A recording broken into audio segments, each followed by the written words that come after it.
Bismillahirrahmanirrahim. Assalamualaikum warahmatullahi taala wabarakatuh. Baik, tuan-tuan dan sekalian, sesi kali ini akan membicarakan sedikit tentang perkara-perkara mengenai hal yang rumah tangga, iaitu dalam ruang lingkup asam garam rumah tangga, asam garam rumah tangga. Jadi yang biasa juga masuk di sini ataupun bila kita buat program, di antara soalan-soalan yang biasa kita terima, terutamanya bagi mereka-mereka yang sama ada baru nak kahwin ataupun yang dah kahwin pun tapi di peringkat-peringkat awal pernikahan, yang mana isunya kalau sekali pandang tu nampak macam berat.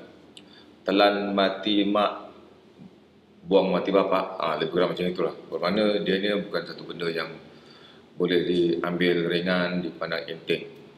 Contohnya yang saya masukkan ni adalah antara ibu dan juga dengan isteri. Bagi yang lelaki lah, bagi seorang lelaki yang bakal berumah tangga, dia bakal jadi seorang suami, nanti satu hari kelak insyaAllah dia jadi seorang ayah. Tapi sebelum dia kahwin tu dia seorang anak lelaki.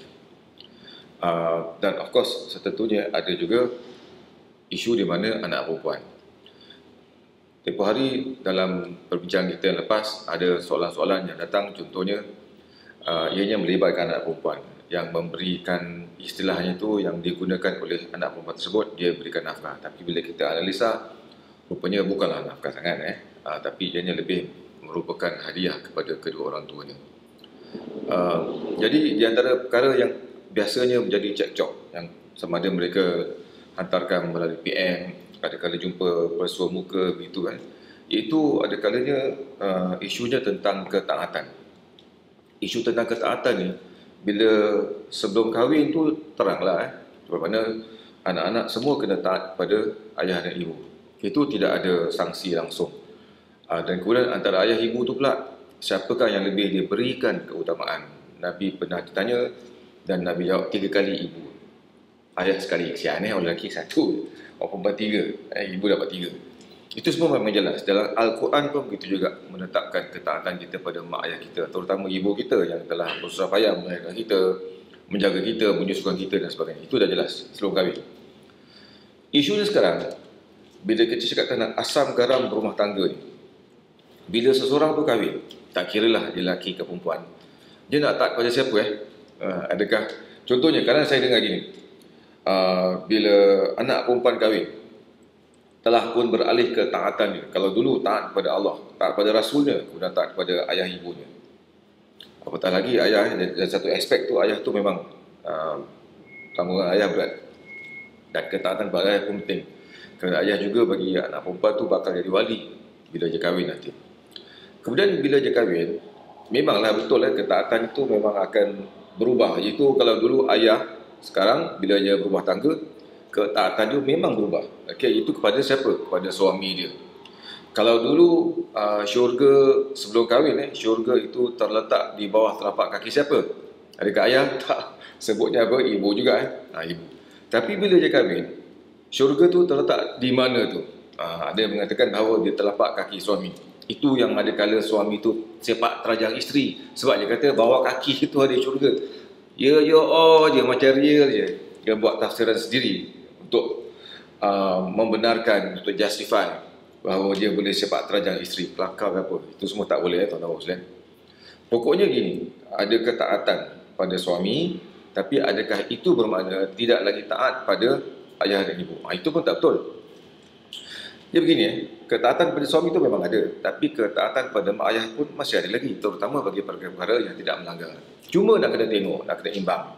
Bila dikatakan ketaatan tu, ketaatannya bagaimana? Bila kita dah kahwin, manakah lebih utama ketaatan diberikan? Dulu nak kena taat, tapi manakah yang lebih diberikan keutamaan bila kita taat tu? Yang lebih jelas adalah kita sebagai seorang perempuan, bukan saya lah, isteri itu sebagai seorang perempuan, dia perlu taat pada suaminya terlebih dahulu.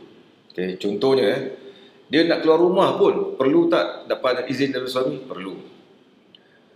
Bahkan ada satu pendapat yang mengatakan bahawa kalau mak ayah saja datang rumah pun, contohnya kalau dia tak keluar rumah, dia duduk kat rumah, kemudian mak ayah dia datang, saya pernah dengar bahawa nak masukkan mak ayah ke rumah pun kena minta izin daripada suaminya.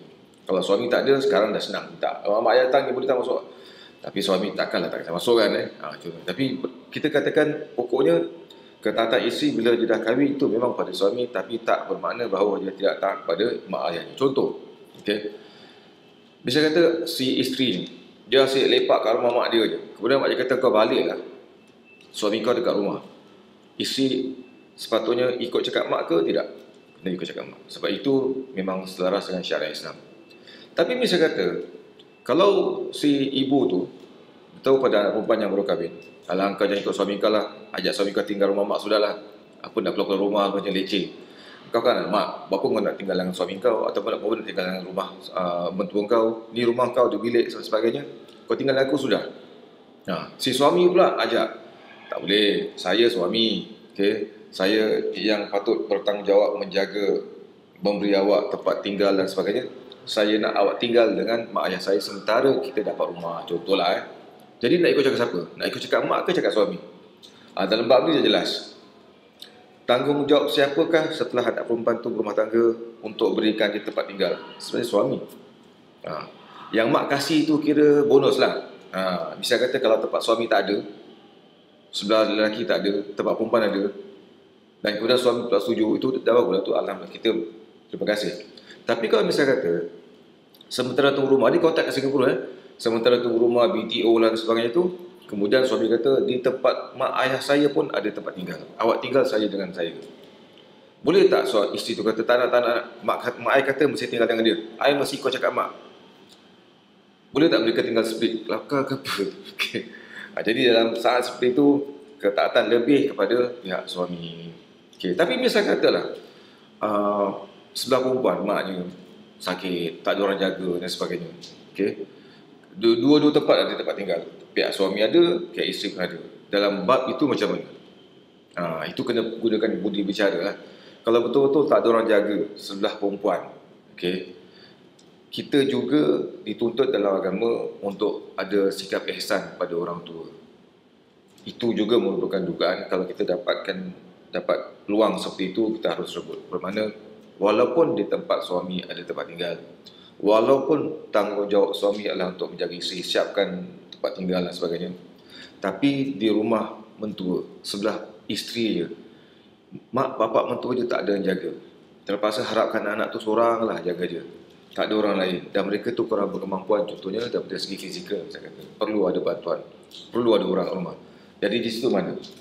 Jadi bermakna dalam Islam ni, dia bukanlah tok-tok mesti ikut satu jalan je. Dia pun beri kita ruang untuk kita gunakan akal fikiran kita, kan? Dan kita yang bersifat rahmat, bersifat ihsan pada orang lain, untuk kita buat keputusan yang sebaik-baiknya untuk kedua-dua belah pihak. Ini contohlah bagi anak perempuan. Bagi anak lelaki pula macam bagaimana? Anak lelaki yang sebelum kahwin biasalah terang, itu taat pada mak ayah dia berdua lah, tak kisah. Kemudian setelah dia berumah tangga, ini pun saya biasa dengar dalam masyarakat kau anak lelaki kau mesti taat pada mak. Walaupun kau dah kahwin, kau mesti dengar cakap mak. Tuan-tuan apa sekalian, pandangan seperti itu umumnya, kalau itulah saja yang dia kata, hanya taat pada mak kerana mak ayah lahirkan kau. Kalau kau tak dengar cakap mak, kau derhaka. Macam kat TV-TV yang kita nampak kat drama-drama, kadang-kadang kita nampak dalam wayang ke filem dan sebagainya itu. Saya rasa tanggapan seperti itu ada agak kurang tepat lah, agak meleset sikit. Kenapa? Si suami tu bila dia berumah tangga, dia kena ingat, ku anfusakum wa ahlikum nara. Dia ketua keluarga, dia nak kena pastikan, Allah tanya dalam Quran, sudahkah kamu sebagai ketua keluarga ni menyiapkan keluarga supaya mereka tu semua dalam keluarga tu tak dicampakkan ke dalam api neraka, yang mana bahan pembakar tu terdiri daripada batu-batu dan juga manusia. Misalnya itu tanggungjawab suami. Bila anak lelaki kahwin, mak ayah nak kena tahu bahawa itu tanggungjawab yang bukan senang untuk dia pikul. Jadi tuan-tuan sekalian, salah tangkap ini saya sering jumpa, iaitu sebahagian dalam masyarakat mengatakan bahawa ini pun memang keluar dalam PM jumpa kita bertemu muka, iaitu dikatakan kononnya ketaatan anak lelaki itu tidak luput apabila dia berumah tangga, masih lagi first priority pada mak bapak dia. Saya rasa itu kita perlu semak kembali lah. Kerana bila seseorang tu berumah tangga, tanggungjawab dia bertambah. Dia perlu siapkan tempat tinggal untuk isteri dia dan juga anak-anaknya. Dia perlu keluar cari kerja. Dia perlu pastikan semuanya lengkap dan sebagainya. Dan setentunya sebagai anak lelaki pun tak bermakna bahawa dia menjalankan tugas sebagai seorang suami, seorang ayah, melupakan pula tanggungjawab kepada mak ayah sendiri. Tidaklah. Tapi nak kena seimbang. Keseimbangan ini yang bukan senang untuk dipikul. Sebab itu dalam rumah tangga perlu kerjasama antara suami dan juga isteri. Jadi dua-dua boleh menjadi suami isteri yang soleh dan solehah, dan juga menjadi anak-anak yang juga soleh dan solehah, yang mendapat restu mak ayah kedua-dua belah pihak. Yang mana mak ayah kedua-dua belah pihak ni mendoakan mereka. Cuma ada kala weak. Saya sebenarnya ada banyak case study. Mungkin dalam ruangan yang lain saya akan terangkan, kongsi dengan tuan-tuan case study tertentu yang memang berlaku dalam masyarakat, yang menjadikan sampaikan rumah tangga porak-peranda kerana isu inilah. Kerana isu ini, mak pada pihak lelaki contohnya betul-betul dia ugut anak dia bahawa kau kalau tak ikut cakap aku, kau anak derhaka. Oh, anak gigil-gigil babe. Akhirnya rumah tangga anak runtuh, bercerai-berai, sedih. Padahal baru berumah tangga tu. Jadi itu di antara keprihatinan yang kita ada bila kita kurang faham tentang isu-isu pokok dalam ehwal rumah tangga. Inilah sebahagian daripada asam garam rumah tangga. Nanti kita akan jumpa lagi. Saya rasa buat setakat ini dulu. Sekian, wabillahi taufiq wal hidayah. Assalamualaikum warahmatullahi wabarakatuh.